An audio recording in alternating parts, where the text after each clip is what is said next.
안녕하세요. 오늘은 초등학교 5학년, 그리고 6학년, 그리고 중학교 1학년 학부모님을 대상으로 한 고교 학점제에 따른 공부 전략 및 고교 선택 전략에 대해서 설명을 하고자 합니다. 요즘에 가장 큰 이슈가 되고 있는 부분들에 대해서 하나하나 살펴보면서 어떻게 할지 한번 알아보겠습니다. 먼저 고교 학점제라고 하는 건데요. 고교 학점제는 현재 중학교 2학년 학생들이 고등학교에 진학하는 시기인 2025학년부터 실시되는 것으로 실제적으로 우리가 알고 있는 내신의 반영이라든지 이런 부분들이 변화가 생깁니다. 그래서 그런 거를 하나씩 알아보도록 하겠습니다. 자, 고교 학점제라고 하는 건 뭐냐면 지금 옆에 보이시는 것처럼 진로와 적성에 따라 다양한 과목을 선택한다는 것입니다. 그게 무슨 말일까요? 어떤 학생은 항공우주공학자 또는 천문학자가 되기 위해서 지구과학을 선택해야 되고, 어떤 학교는 기계공학을 선택하기 위해서 물리를 선택해야 될 수도 있는 상황인데, 예를 들어서 A라는 고등학교는 대진고등학교 같은 경우에는 물리가 학교의 투가 선택 과목으로 이제 개설이 되어져 있는데, 다른 서라벌 고등학교에서는 지구과학 2가 선택 과목으로 되어져 있을 수가 있잖아요. 그렇다면 전체 천문학자가 되고자 하는 친구는 물리과밖에 선택되지 않은 학교에서 어떻게 그 지구과학을 선택할 수 있냐, 이런 부분들이 생기는 거잖아요. 그래서 진로와 적성에 맞는 다양한 과목을 선택할 수 있다라고 할 때 선택할 수 있게 해준다는 이런 제도가 고교 학점제 프로그램입니다. 어떻게 할까요? 뭐 이동을 하나요? 그게 아니고 현재 우리가 비대면 수업으로 많이 익숙해진 줌과 같은 방식으로 비대면 수업을 진행할 수 있다. 그럼 여기서 문제가 하나 있죠. 뭐죠? 상대평가가 안 된다는 거예요. 바로 뭐냐면 대면 수업하는 친구하고 비대면 수업하는 친구는 분명히 차이가 있을 건데, 그거를 상대평가로 한다면 여러 가지 문제가 생기겠죠. 그래서 절대평가를 하겠다라고 하는 부분이 고교 학점제의 큰 핵심이라고 할 수 있겠습니다. 자, 두 번째는 지금 보셔요. 두 번째, 누적 학점의 기준이 도달하면 졸업을 할 수 있다, 이렇게 되어 있는데, 누적 학점이라는 건 뭐냐면 원칙적으로 204단위죠. 현재는 204단위로 그 단위를 시간수를 보통 단위라고 하는데, 그 단위를 204단위를 이수하게 되면 현재는 졸업을 했어요. 그 과목을 패스를 하든 패스하지 않든 간에. 근데 이것을 192학점으로 줄이는 거예요. 줄여갖고 학점을 이수하면 졸업이 되는 거죠. 그럼 이수를 못하면 어떡하냐? 그런 경우에는 이제 방학 같은 경우를 이용해서 대학 가면 계절학기 듣는 것처럼 보충 수업을 해서 졸업을 시켜주는 이런 방식을 선택하겠다라고 하는 거예요. 그러면 이 학점은 뭐냐? 학점은 뭐 예를 한번 들어볼까요? 뭐 도덕이 뭐 일주일에 한 번 들었으면 1학점 이렇게 생각하는 거고, 수학이 일주일에 5번 들었으면 5학점, 그리고 영어가 4번 들었으면 4학점, 이런 식으로 그 과목마다 중요도가 다르지 않습니까? 그거에 따라서 학점을 이수하는 거다라고 생각하시면 됩니다. 우리가 여러 가지 생각을 해봤었는데 그런 것들을 어떻게 준비하는 건지를 한번 더 알아보겠습니다. 자, 다음 또 데이터를 볼까요? 여기 보면 두 가지가 나오는데, 여기 상대평가라고 하는 거를 먼저 보겠습니다. 지금까지는 어떻게 했냐면, 우리 이런 얘기 많이 들어봤죠. 1등급이다, 뭐 2등급이다, 뭐 3, 이런 거 많이 들어보지 않았습니까? 그러면 내신 1등급, 그게 도대체 뭐냐면 여기 4%라고 해서 밑에 1이 써져 있지 않습니까? 그러면 이게 뭐냐면 4%까지가 1등급이라는 얘기죠. 우리가 보통 고등학교 한반 학생이 25명이거든요. 그러니까 4%는 한 명인 거죠. 1등. 1등 한 명이 1등급인 겁니다. 그래서 그런 거를 정해준 거라고 보시면 되는 거고요. 2등급도 볼까요? 2등급 보니까 7%라고 되어 있고 2라고 써 있잖아요. 그러면 7%까지가 아니라 4하고 7을 더해서 11%까지가 2등급인 거죠. 25명이라면 한 2등에서 3등 사이, 어떤 반은 2등까지가 2등급이고 어떤 반은 3등까지가 2등급이 되겠죠. 이런 친구들이 2등급이라고 우리가 얘기를 하는 거예요. 다음 것도 볼까요? 다음 봤더니 또 12%라고 돼 있고 밑에 3이라고 써져 있으니까 3개를 더하면 23%죠. 23%까지가 실질적으로 3등급이다. 보통 한반 기준으로 본다면 6명에서 7명 정도가 3등급이 되는 거죠. 6등에서 7등까지가 3등급이 되는 거예요. 이게 뭐가 중요하냐? 우리 중학교 때 A를 받는 친구들 한번 생각을 해보면 한 반에 6명에서 7명 정도가 과목당 A를 받아요. 심지어 많은 반들은 10명까지도 받죠. 그런데 그러면 실제 A를 받았던 친구들이 고등학교를 가게 되면은 등급으로 1등급일 수도 있고 2등급일 3등급일 수도 있는 거잖아요. 이렇게 나눠져 있고 심지어는 4등급도 되는 거잖아요. 이렇게 등급으로 차이가 나고 있었어요. 그래서 제가 실제 수업도 진행하면서 친구들 나중에 이제 고등학교 가서 상담을 이제 어머니들하고도 같이 해보면 항상 하는 얘기가 그거예요. 중학교 때는 친구가 올 A를 받아서 전교 1등이었는데 고등학교 갔더니 자기가 3등급이 됐다는 거예요. 떨어졌다는 거죠. 근데 이게 실제 떨어진 걸까요? 원래 중학교 때는 A를 받는 친구들이 6, 7명, 많게는 9명, 10명도 되는데 그렇다면 이 친구가 원래부터 3등급 아니었을까요? 한 15%였다면 3등급이었을 건데 중학교 때는 안전하게 A가 되는 거였잖아요. 그러니까 원래부터 3등급인 친구가 고등학교 가도 그냥 3등급이 된 거예요. 떨어진 게 아닌 거예요. 그러니까 중학교 때 공부를 좀 확실하게 좀 해서 실제 여기 1등급, 2등급 안에 들어가야 되는 거였었던 건데 그거를 생각을 못 했던 거야. 그러니까 나중에 고등학교 가서 이런 얘기를 하는 거죠. 일반적으로 우리가 중계동에 있는 학교나 관악구에 있는 학교들 아니면 다른 지역에 있는 학교들도 마찬가지인데 한 반에 실제적으로 3등급 이내에 들면은 정말 잘해야 인서울권에 있는 학교를 들어가고 있단 말이에요. 강남권을 제외하고 대부분 그런 상황이 생긴단 말입니다. 그러면 3등급 이내에 못 드는 친구들은 인서울권이 안 되니까 안양에 있는 학교나 포천에 있는 대진라든지 이런 학교들을 실제 원서를 넣어서 지원할 수밖에 없는 상황이에요. 그러다 보니까 마음에 안 들죠? 재수하는 거죠.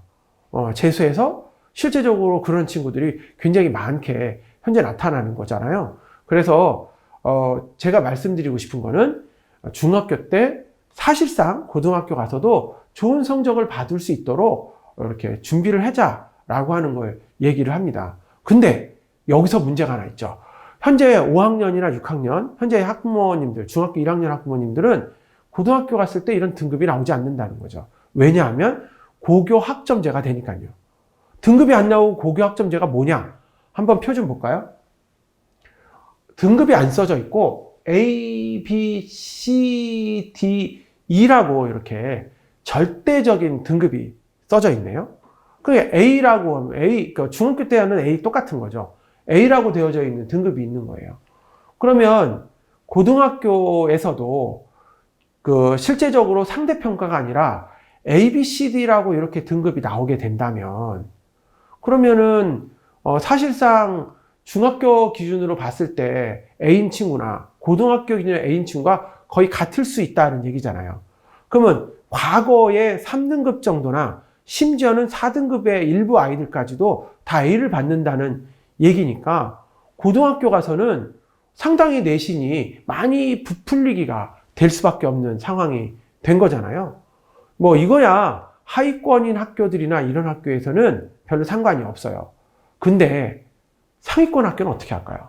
서영고나 서울대나 연대나 고대라든지 서성한 성대나 서강대나 한양대, 중경외시 라인, 중앙대나 경희대나 외대나 시립대 라인 그런 대학에서는 실제 고등학교에서 A를 다 받았다고 해서 이 친구들을 뽑을 수 없는 상황이 될 거 아니겠습니까? 그러면 어떻게 할까요? 방법은 학교 자체적으로 구술 면접고사죠. 중학교에서 고등학교 갈 때 보는 면접고사 같은 거를 좀 활성화하거나 안 그러면 생활기록부 내에 세부능력 특기사항, 과목별 세부능력 특기사항인 과목별에 해당하는 내용들을 꼼꼼하게 썼느냐 안 썼느냐를 갖고 학생들을 선발할 가능성이 많을 거라는 건 우리가 충분히 예측이 되죠. 또 하나, 만약에 이 고교 학점제는 절대평가잖아요. 말 그대로. 근데 이 친구가 과학고를 들어갔어.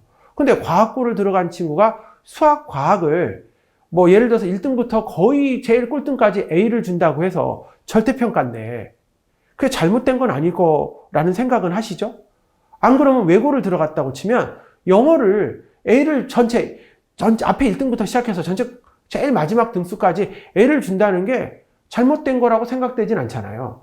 그래서 사실상 고교 학점제가 되면, 이렇게 학점제가 되면 특목고, 특히 자사고 이런 학교를 가는 것이 상당히 유리해질 수밖에 없는 게 현재 사실이 되었어요. 지금 우리가 자사고나 특목고를 선택하지 않는 결정적인 이유는 내신의 좋은 점수를 받을 수 없다라고 생각해서인데 상당히 중요한 요소가 되지 않겠냐는 것이 사실상 이번에 가장 큰 핵심이라고 볼 수가 있겠습니다. 구체적으로 성적표가 어떻게 바뀌었는지를 한번 알아보겠습니다. 여기 보이시죠? 성적표. 현재까지 보이는 성적표는 지금 앞에 보이는 단위수 나오고 그 옆에 원점수, 옆에 보시면 표준 편차도 보이죠? 가로치고 10이라고 써져 있는 거. 그리고 성취도, 그리고 끝에 1 이렇게 써 있죠? 이게 석차 등급입니다. 이렇게 써져 있는 현재 생활 기록부가 있습니다.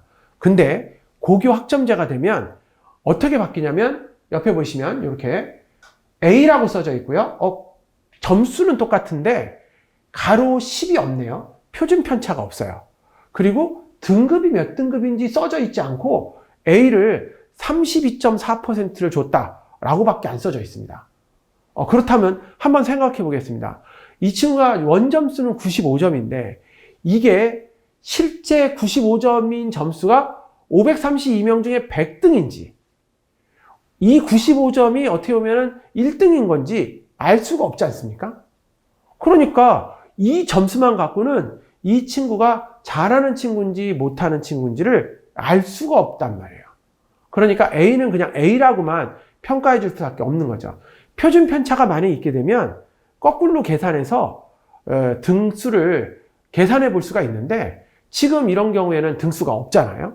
그러니까 표준 편차도 없고 등수도 없고 또 등급도 아예 없고 그렇기 때문에 이 친구가 어느 정도 잘하는지 서로 알 수 없는 상황이라 사실상 중학교에서 고등학교 갈 때, 특목고 갈 때 보면 점수가 반영하지 않고 A, B, C, D만 반영하게 되거든요. 그런 거랑 같은 상황이 될 거라는 거를 우리가 예측해 볼 수가 있는 거예요. 구체적으로 성적표를 한번 살펴보겠습니다. 지금 표 보시면 성적표가 쭉 보이죠. 위에서부터 국어, 수학, 사회, 과학 이렇게 보이는데 한번 볼까요? 성취도는 다 A라고 되어 있죠. 국어 A, 등급이 3이라고 되어 있어요. 그리고 그 다음에 수학이 A인데 역시 등급이 3이라고 되어 있어요. 그러면 이게 무슨 말이냐면 중학교 때는 그냥 A를 받았다는 얘기예요. 근데 등급이 3등급이었다는 거죠. 그리고 사회도 보시면 1등급이죠. 1등급. A 똑같고, 그 다음에 과학도 A고 2등급 똑같아요. 그러면 국어, 수학, 사회, 과학이 3, 3, 1, 2 이렇게 격차 등급을 받은 거고 성취도에서는 다 A가 4개가 나와 있는 거는 확인이 되지 않습니까? 그러면 중학교 기준으로 보면 모두 올 A였는데 고등학교 기준으로 보면은 3, 3, 1, 2 만약에 4과목이라고 친다면은 3, 3, 1, 2를 더하면 9잖아요. 9를 나누기 4를 해보면 2.25가 되지 않습니까? 그러면은 우리 생각에는 이 친구는 2.25 등급이다 라고 고등학교에서는 얘기하는 거고 중학교에서는 그냥 모두 A다 라고 얘기한다는 얘기예요. 그러면은 만약에 지금 설명회를 듣고 계시는 초등학교 5학년이나 6학년, 6학년이나 중학교 1학년 학부모님들 같은 경우에는 사실상 석차 등급에 큰 의미는 없기 때문에 성취도만 이렇게 나타나는 상황을 볼 수 있는 게 되는 거죠. 그럼 우리는 어떻게 해야 될까요? 우리는 성취도 당연히 모든 과목에 A를 받을 수 있도록 과목별 점수를 신경 쓰는 거에다가 실제 고등학교 가서 더 높은 자기가 전공과 관련되어 있는 과목을 선택하기 위한 것을 지금부터 준비해야 된다는 거죠. 이것이 가장 큰 이번에 핵심이라고 말씀드릴 수가 있겠습니다. 자, 그리고 한 가지 더. 지금 5학년이나 6학년, 중학교 1학년 학생들이 올해부터 약간 혼란에 빠진 게 있어요. 뭐냐면 지금까지는 1학년들이 자유학년제라고 해서 1학년은 시험이 없었어요. 1학년 시험이 없다가 2학년이 되면은 시험이 생겼죠. 국어, 영어, 수학, 과학 시험이 생겨서 그걸로 특목고도 가고 이렇게 자사고도 가고 이렇게 했었습니다. 그런데 앞으로는 어떻게 될 거냐 하는 거죠. 가장 중요한 것은 2025학년도 교육 개정 사항 중에 있는 개선안인데요. 지금 현재 5학년이나 6학년 이런 친구들, 현재 중학교 1학년도 마찬가지인데 올해 갑자기 들었는데 1학년들 중에 시험을 보고 있는 학교들이 많이 생기고 있어요. 이게 무슨 말이냐면 원칙적으로 1학년은 자유학년제라고 해서 시험이 없었어요. 그래서 중학교 2학년부터 국어, 영어, 수학, 과학 시험을 봤었고 그걸 가지고 특목고 원서를 쓰고 있었는데 올해부터 갑자기 시험을 보면 3학년 2학기를 진로 연계학기, 진로학기로 이제 생각을 하기 시작했던 거예요. 그래서 1학년 2학기 때 시험 보고 어떤 학교는 1학년 1학기 때 시험을 보는 자유학기제로 바뀐 거예요. 그런데 정한 게 하나예요. 정한 게. 3학년 2학기는 무조건 진로 연계학기예요. 시험이 없어요. 그러면 무조건 1학년 1학기나 2학기 중에 한 번 시험을 봐야 돼요. 그러니까 그 전까지는 5학년이나 6학년들은 중학교 2학년 때 시험을 보니까 약간 여유가 있었죠. 근데 갑자기 1학년 1학기 때 시험을 보게 되면 좀 마음이 좀 급해지고 실제 공부를 좀 더 해야 되는 상황이 생긴 거예요. 그래서 이런 부분들을 잘 생각해 주셔야 돼요. 그러니까 이렇게 생각하셔야 돼요. 5학년이나 6학년, 현재 5학년, 6학년이라면 내년에 1학년 때 시험을 볼 거다라고 생각하고 지금부터 준비를 하셔야 된다는 거예요. 그게 바로 가장 큰 중요한 핵심이라는 겁니다. 그래서 내신 성적이 1학년부터 들어간다. 원래는 2학년부터 들어가서 1학년들은 뭐 진로나 이런 걸 해야 되는 건데 그것이 1학년부터 들어간다는 거고요. 3학년 2학기를 이렇게 진로 연계학기로 한 이유가 있습니다. 뭐냐면 우리가 내신 성적이라는 게 조금 전에 말씀드렸지만 고교 학점제가 되면 대부분 내신 성적이 비슷하게 나와요. 모두 A를 받거나 뭐 B도 받은 친구도 있을 거고 이러겠지만 그러면 대학에서 이 친구를 뽑을 때 뭘 기준으로 뽑냐면 선택 과목을 뭘 선택했냐 하는 게 중요해요. 1학년 때부터 진로 과목 선택을 해야 되는데 그 결정을 언제 해야 될까요? 3학년 2학기 때는 해야 되는 거예요. 3학년 2학기 사실 있지만 3학년 2학기 때는 해야지 사실상 이 부분이 가능해지는 거예요. 그럼 우리는 어떻게 해야 될까요? 방법을 거꾸로 생각해서 중학교 1학년 때부터 내가 어떤 부분을 갈 건지를 천천히 생각해 주셔야 되는 거예요. 그래서 고등학교 1학년 때 진로에 맞는 과목을 선택해야 되는 거예요. 왜냐하면 다 친구들이 1등급, 2등급, 3등급 되는 친구들이 모두 A를 받을 가능성이 높아요. 그러면 대학에서 어떻게 뽑아요? 교과 세특만 갖고 할 수 있는 건 아니지 않습니까? 면접고사도 물론 할 수 있겠지만 중요한 건 자기가 원하는 진로에 맞는 과목을 들었어야 되는 거야. 그걸 언제 하냐? 3학년 2학기 때 결정을 해야 돼요. 그러면 그 전에 1학년이나 뭐 6학년 때는 이미 방향성은 생각해야 되지 않냐라는 것이 가장 큰 이번에 그 고교 학점제가 되면서 나왔던 거의 핵심이라고 볼 수가 있겠습니다. 어떻게 바뀌냐면요. 제가 표지 잠깐 보여드릴까요? 지금 보시면 이렇게 과목이 공통 과목하고 일반 선택 과목하고 진로 선택 과목으로 이렇게 나눠져 있었는데 이것들이 공통 과목하고 일반 그리고 진로 선택 과목, 융합 선택 과목으로 바뀐다는 겁니다. 선택 과목의 폭이 훨씬 넓어졌다는 거죠. 그러면 실제 학점 단위도 어떻게 바뀌는지 볼까요? 학점 단위는 지금까지, 그러니까 현재 중학교 3학년들이죠. 중학교 3학년들까지는 이렇게 204단위라고 하는 단위수가 되는데, 그러니까 실제적으로 들어가는 학년들부터는 25학년이죠. 25학년들, 우리 중학교 2학년들이 들어가는 시점들은 192학점으로 학점이 받게 된다라고 하는 걸로 이렇게 보여드릴 수가 있는 겁니다.